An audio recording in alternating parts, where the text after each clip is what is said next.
Shalom and welcome to another in our series of podcasts from Temple Beth Am, a dynamic center for conservative Judaism in Los Angeles. This is a recording of Rabbi Avi Havivi's weekly Siddur class. Over the next few sessions, we're going to do the following things. I'm not entirely sure in what order. We're going to talk about the repetition of the Amidah and why we have a repetition. I promise we will talk about the choreography about bowing. We're going to look at some halachic sources about what it means to have kavanah for the first paragraph of the Amidah, more so than for other paragraphs, and what to do if you lose your kavanah. We sort of foreshadowed this last time. And we're going to talk more about for all of us individually, how our individual recitation of the first paragraph of the Amidah launches us into the Amidah. And I'll share my own kind of meditation that I do around that. It's just sort of an example of that. I'm not sure in what order to do those things. Does anyone have any strong feelings about the order? Sorry for failing as leader. I should decide on the order, but I'm not sure what order to do. I do want to point out, Terry. I would like to learn about to start. I love this. All of these subjects that we're going to cover. We're going to do all of them. Yes. To start with the kavanah of the first paragraph. Okay. Well, I can't start with that today because I don't have the halachic material queued up to put in the chat. Okay. But maybe we'll get to that next time. Okay. What I did put in the chat for this week is one source. I'm going to share with you two more at a later week. One source on the repetition of the Amidah. So there have been a number of I'll call them not entirely traditional rabbis. I don't know how they label themselves, who've talked about this subject. There are people who would say we should do away with the repetition of the Amidah. It is unnecessary, and in fact, potentially wrong-headed. Okay, the original purpose of the repetition was people were not literate. They did not have books. Some people knew the Amidah. Many people did not know the Amidah. It is a Jew's obligation to say the Amidah. Therefore, for those who didn't know how to do it, they would listen to the Chazan with intent, say Amen to every blessing, and that is how they would fulfill their obligation if they didn't actually know how to recite it. These people who say we should do away with the Amidah, with the repetition, these contemporary rabbis say these conditions no longer hold. Everyone has a book. You're allowed to say the Amidah in any language. It doesn't have to be in Hebrew. You can say it in English to fulfill your obligation. And so these conditions of you don't know what to do or say, so you listen to the Chazan and say Amen, and that's how you fulfill your requirement. These conditions no longer hold. Plus, two of these, not the two sources I gave you today, but two I'm going to give you maybe next week, also say that the purpose, the way to do the repetition of the Amidah correctly is people are supposed to listen to the Chazan, have intent that this is how they're fulfilling their obligation, and recite Amen to each blessing. And no one actually does that nowadays. People are scrolling through their phone to check their email. They are talking to each other. They are not paying attention. So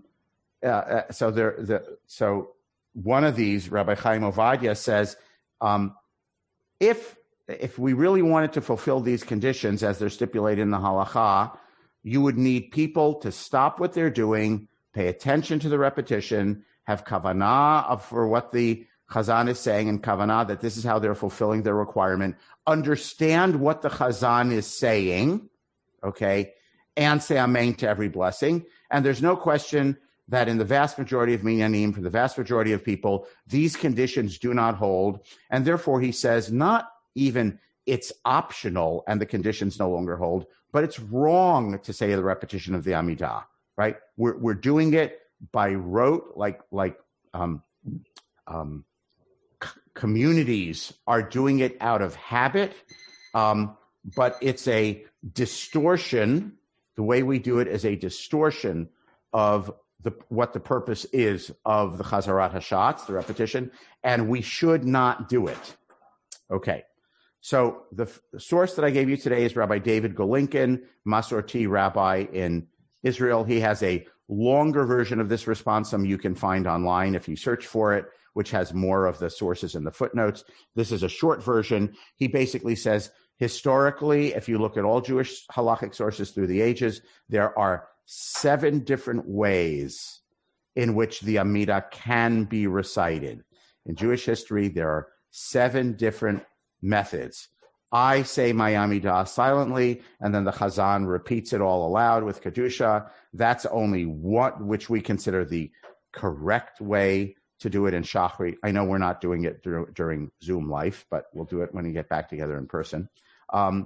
We consider that the traditional way of doing it. He actually says that's sort of the common, traditional, later centuries Ashkenazi way only, but that's only one of 7 ways in which Jews have said the Amidah in Jewish history, in halachic sources, and we shouldn't think that that's the only way and the quote-unquote correct way.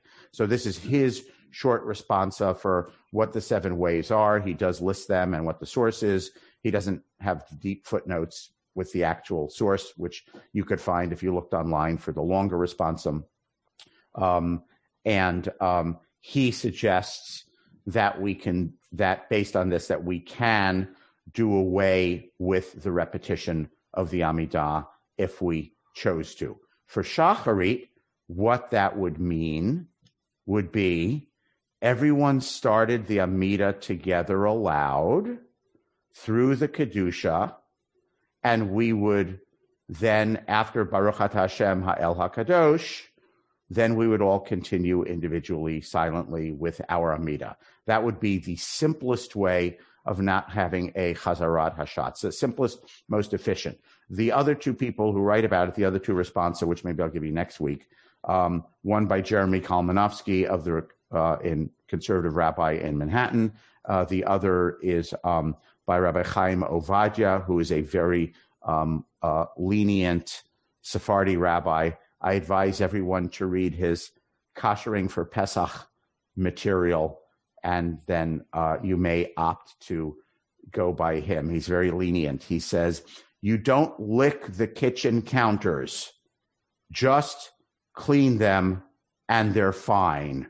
You don't have to pour boiling water. You don't have to cover them. If you don't actually lick your kitchen counters, then it doesn't matter. You clean it. If there was some micro spot of chametz, which he says there wouldn't be any way because nowadays counters are generally made of non-absorbent materials. You said twice at B'dikat Chametz, the night before Pesach, although for us this year it's 2 nights before Pesach. And in the morning, you said the nullification formula, I hereby nullify all Chametz in your possession.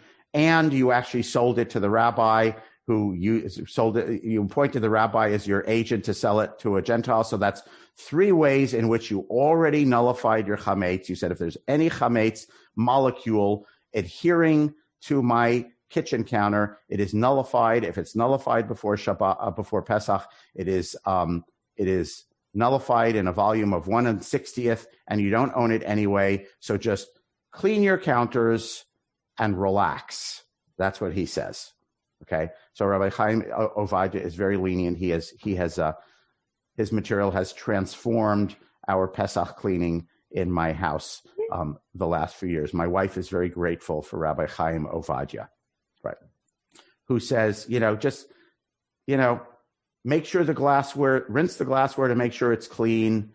If you feel like you need to run it through the dishwasher to make yourself feel better, okay. But you don't really have to do that, okay? lots of other such things. Terry's happy to. It could transform it in your house. So Rabbi Chaim Ovadia says, look, we have all of these leniencies in the halacha. Frequently, many of them Sephardic rabbis held by the leniencies. Why did we all decide we need to go according to the most stringent Ashkenazi positions and decided that these most stringent positions are, quote unquote, the correct way to do Pesach? He also refers to a ingredients list, a kosher for Pesach list by Rabbi Abadi, Abadi. You can find that online, which is extremely lenient. Plain yogurt before Pesach, fine. It doesn't need hashgacha. Tofu, it doesn't need supervision, etc., etc., etc. Here are the flavors of Haagen-Dazs ice cream and Breyer's ice cream that you can buy before Pesach, even though they don't have rabbinic supervision on them. So you can look at Rabbi Abadi's list. I am not a halachic decisor, so I'm not telling you what to do. I'm just saying if you want to choose one of these two people as your halachic decisor, it will change the way you clean and shop for Passover. But the tofu is only if you eat kitniot. Correct. That's for those who eat kitniot, because soybean is a kitniot. Rabbi Abadi is Sephardi, so he would say Ashkenazim, you can't eat tofu. Sephardim, people who eat kitniot, I don't want to say just Ashkenazim and Sephardim, because there are Ashkenazim who would say, I eat kitniot because I don't really believe that the stricture against kitniot should be valid anymore nowadays. There are a lot of people in Israel who say we have a unified minhag, and the unified minhag of Israel, since Israel is actually technically a majority Sephardi country, is we eat kitniot, right? I remember the first time when I went to Israel and saw that on Pesach you can buy, they just boil ears of corn in the giant vats on the street, and you can just eat corn. No one's hung up on it. So anyway, Rabbi Chaim Ovadia has a response also where he says not just we could choose to do away with repetition of the Amidah. He says we should, because no one is actually listening to the Chazan, understanding the Hebrew, and having the intent that by listening and answering Amen, I am filling my obligation to say the Amidah, which I did not fulfill because I did not say the Amidah and don't know how to say it. He says there's really, practically speaking, no one in our congregations who actually has that intent and mindset. Therefore, it's actually perverse and pointless to have a repetition of the Amidah, as opposed to Rabbi Kalmanovsky, who says we could choose to do away with it if we wanted to, halachically, and I recommend that we do. By the way, that was recently means in the last couple of years, voted on by the conservative movement, the Rabbinical Assembly Committee of Jewish Law and Standards, which decides halacha for the conservative movement. Yes, that's correct, Jeff Gottesman, Chaim Ovadia. So the Committee on Jewish Law and Standards of the Rabbinical Assembly actually adopted that responsum, Rabbi Kalmanovsky's responsum, as a majority opinion, which means, as far as I understand it, and you should all feel free to ask Rabbi Kligfeld this question. I don't mean to talk behind his back and make trouble for him. That's not why I'm raising it.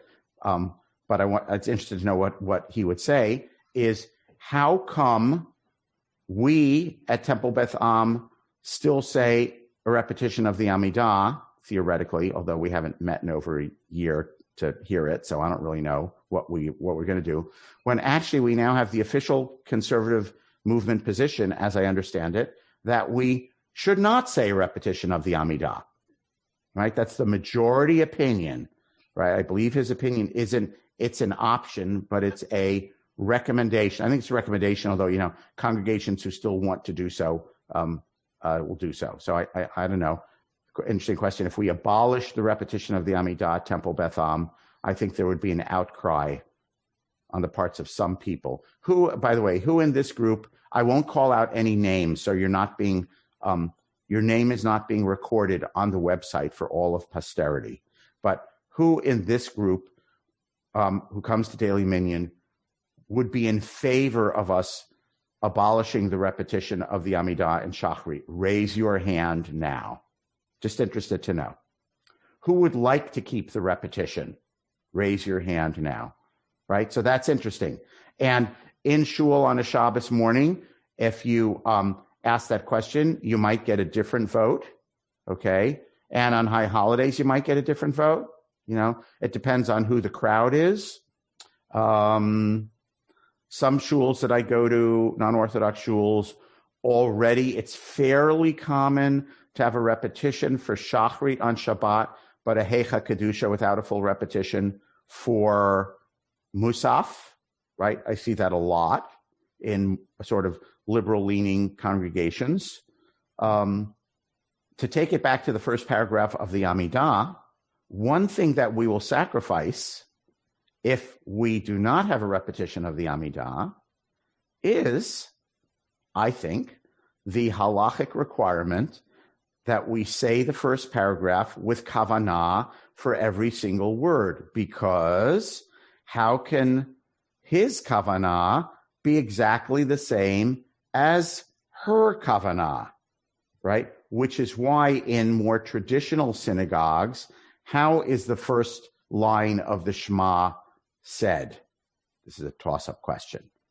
Go to an Orthodox shul. How do they recite the first line of the Shema? What do you hear? Meyer? Said out loud. Say it again. Yeah. How is it said out loud? Does everyone say it together out loud? Not always, no. Never. Right. So if you go to Orthodox synagogues, the first line of the Shema is recited aloud, as we learned from the halacha you're supposed to, right? To orer your kavanah, to arouse your fervor, right? But because it needs to be said, every individual with kavanah, everyone says it at their own pace, right, with their own kind of melody. So when you are in a traditional shul and they're saying the Shema, it's kind of like a babble of a fish market. Okay. It's the sort of thing that, drove, the original reformers in Germany, the founders of the reform movement in the 19th century. It drove them crazy. They saw it as indecorous, right? That's not decorous. A babble of a fish market with people going, Shema Yisrael, Hashem, right? Everyone's doing it at their own pace because they're all each doing it with their own individual kavanah, right? Kavanah is an individual thing. It's my intent in saying the words. There's, as far as I know, there's no concept in halakha of communal kavanah or group kavanah.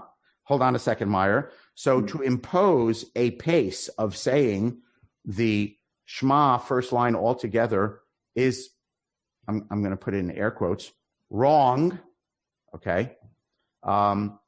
Because it kind of erases the option for every individual to have their own kavanah. So why is it any better if I have to have kavanah for us to have to recite the whole first blessing of the Amidah together? What if my kavanah is slower than yours? What if I am thinking different thoughts than you are, right? So if we're reciting it all together, how could I possibly have kavanah? How could we all possibly have kavanah? Meyer? I was going to say, the idea of a communal kavanah comes through the Baal Tefillah. Right. In the sense that when you're leading and you're doing the repetition of Shemona Esrei, for example. Right. If you are the Baal Tefillah, you're supposed to, at that point, not just have kavanah for yourself, but have kavanah for the kahal. Yes, but when you say the Shema, the first line of the Shema, you're not the chazan, you're not supposed to have kavanah for the kahal. You're supposed to have kavanah for the words that you are reciting. Same thing, the first bracha of the Amidah, you're supposed to have kavanah for the words that you are reciting. And so my personal objection to let's get rid of the repetition of the Amidah is if we say the whole first paragraph together, then I have no kavanah. And I understand, by the way, for someone else who doesn't know the words, they might say, no, when I recite it with the whole kahal and we sing it together, then I do have kavanah. So I'm not saying what's right and what's wrong. I'm just saying there may be individual different wishes and preferences about this. Larry. So I have a slightly different question. Sure. Which is, I agree with Meyer. I always believe that the Shliach Tzibur whether he's actually about tefillah or not, is taking upon himself to fulfill the obligation of the kehillah. So he should have kavanah. I got to stop. Wait, I got to stop you for a second, and then you can go on. You're right, but that's only half of the equation, right? That is the kavanah that the shliach tzibur is supposed to have.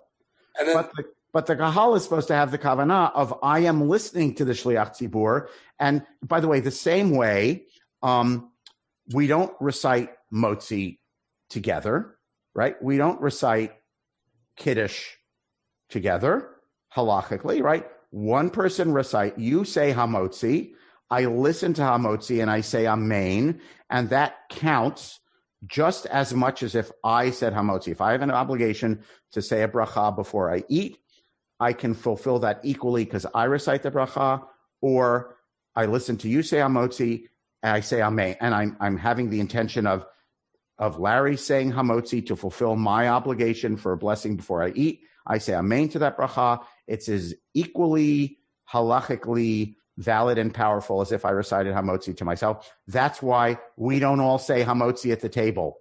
Okay? Agreed. One person recites hamotzi, everyone else listens. You're not supposed to be talking. You say amen. So I just want to point out, yes, the person is supposed to have a kavanah being yotzei. I'm fulfilling everyone's obligation, but everyone is supposed to also have the kavanah. I'm listening to that person, and they're reciting it on my behalf, and my saying amen fulfills my obligation. So go ahead, Larry. Now go on. Agreed. And only as a brief digression, I've also been at Shabbat tables where people have declined to be Yossi from the head of the household, where each individual then in turn does his own kiddush. But that's Kiddush, a different story. right? Kiddush is halachically a different issue because there are issues about kiddush for the household. You're correct. But for motzi, no one would say that. Or if we were eating a fruit course, I don't know, if we had we had a light repast that was not a hamotzi repast. We were saying brachot about different things, and they brought the fruit, and one person said borei priya etz, and the other people listened and said amen. There's no one who would say halachically, you need to repeat borei priya etz and say it yourself.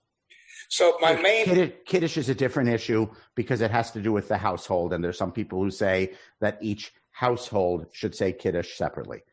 Go ahead, Larry. But now to my main question, which is what we do, at least in the daily services, is we all say, including the Shaliach Tzibur, the entire Amidah, and then the Shaliach Tzibur repeats. And my question is, isn't that a bracha levatala, a unnecessary bracha, because he's already said it once? How can he say it again, unless maybe he's saying, this isn't for me, this is for them? That's the answer. Okay. So the just so everyone understands the term Larry's using, bracha levatala, which literally means a wasted bracha. What that really means is the name of God that we say when we say brachot, right? Right? The name which we pronounce as Aleph, Daled, Nun, Yud, right? You're only supposed to say that when you're saying the bracha, or, when you're studying Torah, or maybe when you're practicing with children, okay? But I'm not supposed to say to you, if I'm not eating bread now, I'm not supposed to say, when you say Baruch atah Aleph Daled Nun Yud Elokeinu Melech Haolam Hamotzi Lechem Min Haaretz. I'm not supposed to say that because I'm not eating bread. I'm actually using God's name. I'll put it in quotes the way we say it in English, in vain, unnecessarily. Right? That's a name I'm only supposed to say when I'm actually doing the ritual, not when I'm just talking about things. That's why we substitute and say Hashem, right, instead of the name Aleph Daled Nun Yud. So a bracha levatala doesn't really mean a wasted blessing. It really means a blessing which I uttered with God's name in it unnecessarily because I wasn't actually doing the thing. So what Larry's asking about is if the Chazan, Shliach Tzibur, actually said the Amidah twice, once individually and privately, and once aloud communally, doesn't this mean that the Chazan has unnecessarily made 19 unnecessary brachot. Chazan has committed 19 sins, right? So, but you answered your own question, Larry, because the Chazan, besides the fact that they're fulfilling the Kahal's need, the Chazan also has the obligation for their own Amidah, right? Including the first bracha with kavanah, right? Anyone who's been a davener, a public davener knows, led any service, you know that it's hard to have kavanah and lead aloud at the same time, because when you lead aloud, you're always, you're worried about how does my voice sound? Am I going too fast? And am I going too slow? And is it page A or page B? And am I going to skip the next thing? And is someone from the congregation going to shout out, because I forgot something, et cetera, et cetera, et cetera, et cetera. We all have these things, right? The self-consciousness, let's not say that, let's say it more charitably. The worry about, am I doing this right as the leader of the congregation, right? And I think, Larry, the answer would be that sense of what you're doing isn't really compatible with, again, let's get back to what's the purpose of the Amidah. This is my personal audience before God, right? So if we said the Chazan just remains silent while everyone else is saying their Amidah, and then the Chazan does the repetition of the Amidah, we would be depriving the Chazan of their personal audience before God, right? Which is, by the way, depriving them of their personal audience before God, that's not exactly what I'd call a halachic criterion. That's a halachic principle. That's kind of a spiritual principle, right? I'm sure it says that somewhere halachically, that the Chazan has the obligation to say their own individual Amidah. But what stands behind that is, this is your personal audience before God to say what your needs are, right? By the way, just to look ahead, in the middle brachot of the weekday Amidah, you are allowed to and encouraged to add your own individual prayers that fit in the bracha. So the example for this is in Rifa'enu, which is bracha number whatever it is, 6 or 7, right? We even have it in our conservative Siddur, right? A little Misha Beirach. I don't want to say supposed to, that's wrong.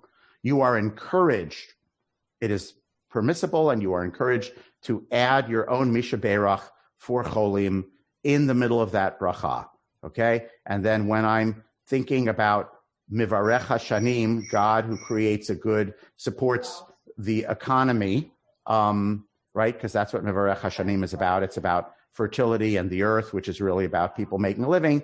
That's when I add, and I hope my kid who's job hunting finds a good job, okay?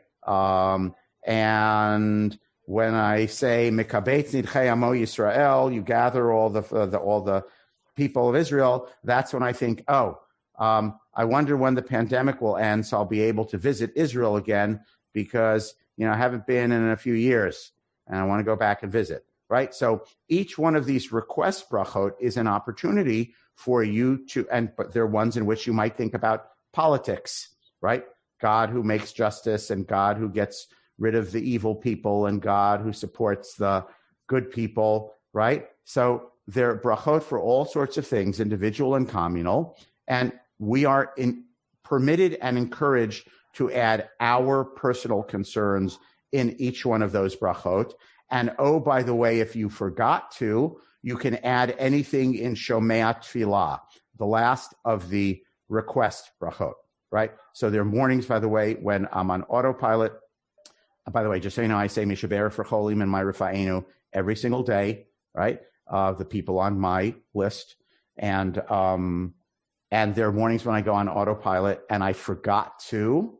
And sometimes I catch myself before Shema Kolenu, and I will insert it in Shema Kolenu, right? So before the last line, Ki ata shomea tfilat amcha Yisrael barachamim, that's the line before the blessing. That's when you can add anything that's a request, either because you forgot it in the prior 12 middle brachot, or because I don't know, there's something that fell into some category that didn't fit into one of the other 12. I'm not sure what that would be, but we could all imagine something, the 12 are meant to be, the 13 middle brachot are meant to be comprehensive for things that people might ask for, but we could all imagine something that doesn't fit. So you're supposed to add that in your Shema Kolenu.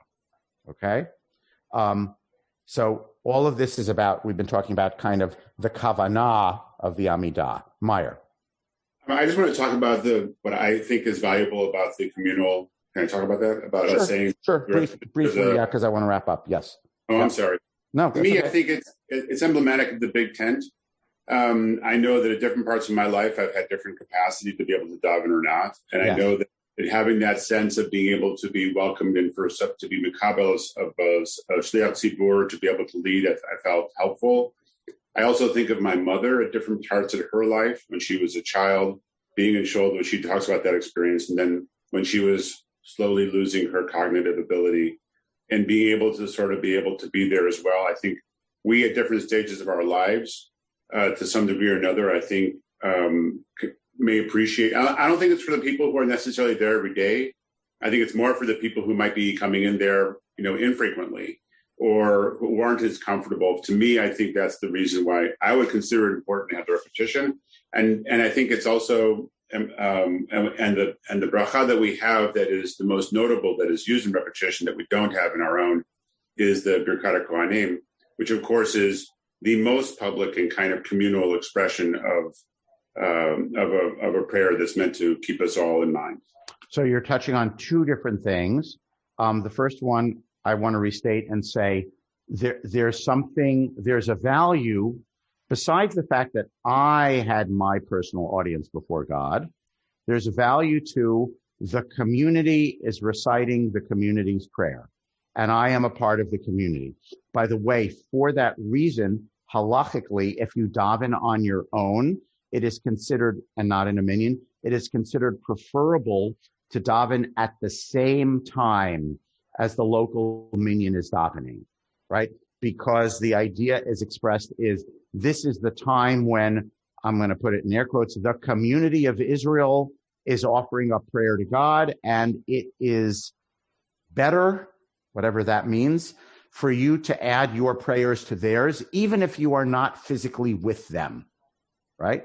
Which means, now again, people sometimes daven on their own at different times because they have different needs about like when they go to work or whatever, right? But if it was like, okay, I'm going to daven on my own today, I could daven at 6:30 or 7:30 or 8:30, but I am part of the Beth Am community, and all those times are equally doable for me. I don't have to change my work schedule or anything like that, or stop the car on the side of the road, right? It is preferable for me to daven between 7:30 and 8:15, because that's when the Temple Beth Am Minyan is davening, okay? So the ethos is, even if I'm not physically present, it is commendable and possibly, depending on how one believes these things theologically, more effective, right, to utter my prayer so that it is joined to my community, and I do that by saying it at the same time,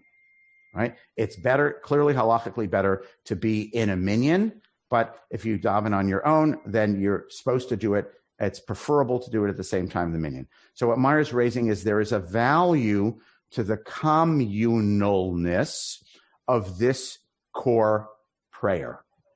By the way, you could argue, one might argue, in these Zoom times and pandemic times, that even if we were stricter halachically in this minyan, okay, and if we didn't say mourner's Kaddish, we said, there's no minyan, Zoom is not a real minyan, we're not going to say any Kaddishes, right? There are people who hold that halachically. One could argue that even if you believe that halachically, there might still be some value to having a Zoom communal experience of all davening together at the same time, even though it's not called a minyan, because there is some value to the communalness of worship together at the same time.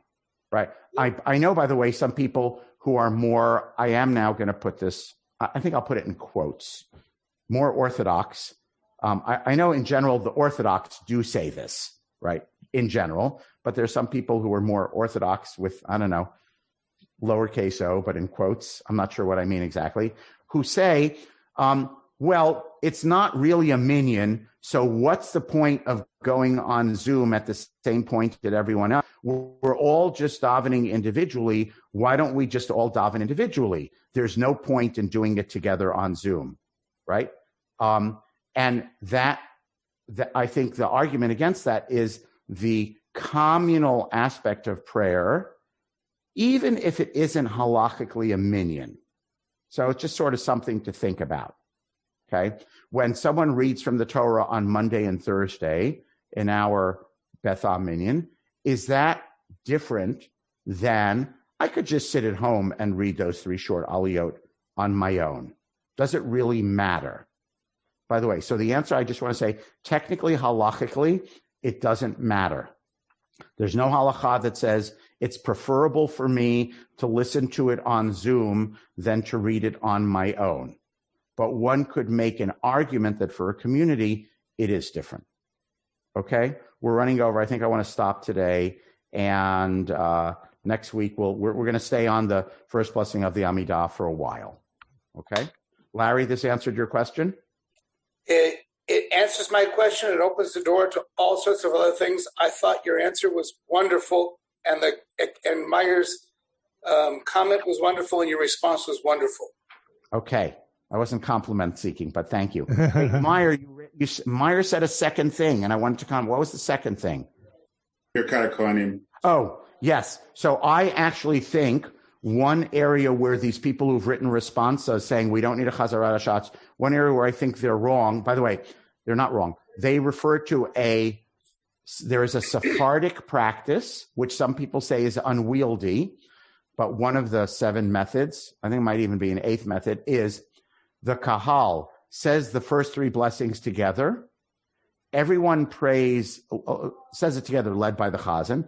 Everyone then prays the intermediate blessings individually. And then the Chazan picks up again at Ritzeh, okay, the last 3 blessings. Now, a lot of people say that's unwieldy because everyone's doing the middle part at the same pace, at different paces. How would that work? But one thing that is lost is the Birkat Kohanim, which I agree that I think is really important. What I wish we would do in these Zoom quasi-halachic minyanim, where we don't consider it a full minyan, we don't say Kedusha, we don't say the Kaddishes, we only say the mourner's Kaddish. It's this kind of in-between kind of practice, is I do wish the Chazan said Birkat Kohanim, because I think that's something that I know personally I miss in these Zoom times of not being in a minyan. You know, hearing the Chazan say, it's not something we can do for ourselves. It's a communal blessing. Hearing the Chazan say, Yivarecha Hashem v'yishmerecha, and all of us saying, Kein Yehi Ratzon, right? So I think that's something we've really lost in the last year of not davening together. I've gone to a few, here and there, backyard minyanim, et cetera. And when I hear the thing that I'm actually, I guess that's actually the thing that I think I'm most moved by hearing. It's like, oh, I haven't heard that for months. And now I realize how much it's been lacking to hear the priestly blessing and for all of us to say, Kein Yehi Ratzon. You have been listening to another in our series of podcasts from Temple Beth Am, a dynamic center for conservative Judaism in Los Angeles. If you enjoy these podcasts, we invite you to write a review on the Apple Podcast site or wherever you get your podcasts. For more information about Temple Beth Am Los Angeles, go to tbala.org.